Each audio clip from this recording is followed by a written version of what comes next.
Select the object, enter the material property panel and scroll down till you find the category viewport display.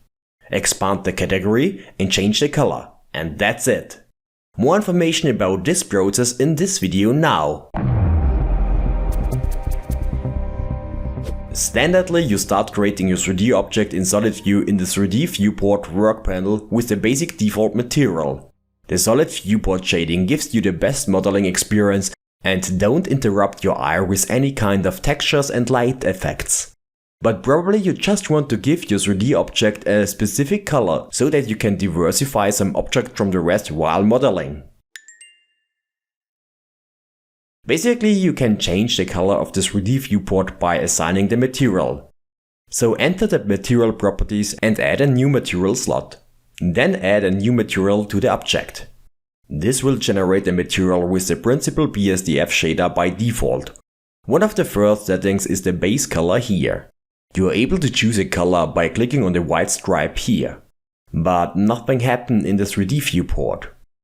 Only when you switch the viewport to material preview, then you see the result, but not in solid mode. So, is there no possibility to give the object a color in solid mode? The answer is yes, there is a possibility.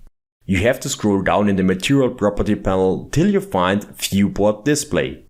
Expand this function and there you find some more settings for the material.